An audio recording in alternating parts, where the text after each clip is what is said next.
Today on Running to Him. The penalty for heresy is spiritual death. Today we will read Deuteronomy chapters 12 and 13, and we'll concentrate on chapter 13, verses 1 through 5. Deuteronomy 13, verses 1 through 5 says, "If a prophet or a dreamer of dreams arises among you and gives you a sign or a wonder, and the sign or the wonder comes true concerning that which he spoke to you, saying, 'Let us go after other gods, whom you have not known, and let us serve them,' you shall not listen to the words of that prophet or that dreamer of dreams, for the Lord your God is testing you to find out if you love the Lord your God with all your heart and all your soul. You shall follow the Lord your God and fear him. You shall keep his commandments, listen to his voice, serve him, and cling to him. But that the prophet or dreamer of dreams shall be put to death, because he has counseled rebellion against the Lord your God, who brought you from the land of Egypt and redeemed you from the house of slavery, to seduce you from the way which the Lord your God commanded you to walk. So you shall purge the evil from among you." Now, if we read all of chapter 13, we will come to the realization that God takes his relationship with us very seriously. So seriously, the penalty for heresy, in this case leading someone to a different understanding of either God or another God, is death.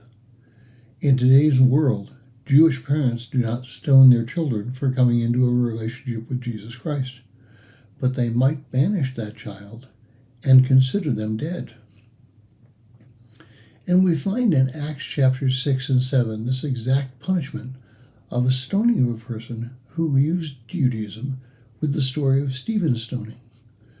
You also might remember that Paul, before meeting Christ on the road to Damascus, sought Jews who had claimed a relationship with Christ to do them harm.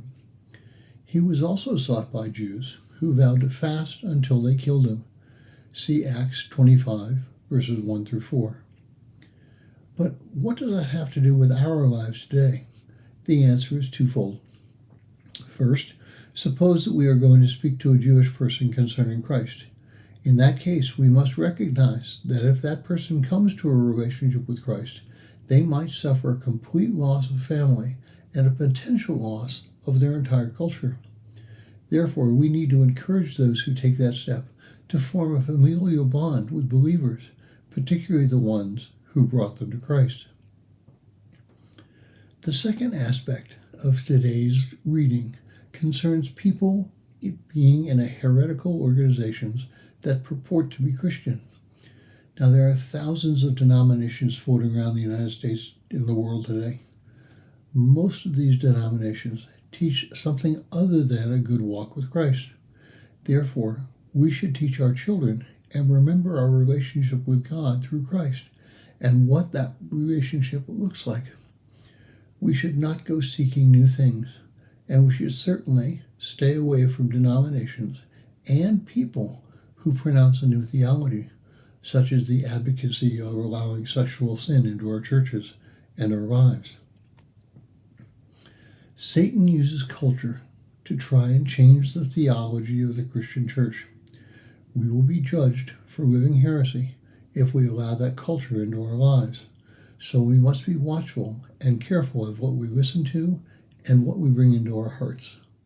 Thank you for listening. We pray that today's devotion was meaningful to you. We would love to hear from you. You can use either Facebook or YouTube to like, subscribe, share, and tell others about us. If you would like to contact us, you can reach me at phineasjacobus@runningtohim.net.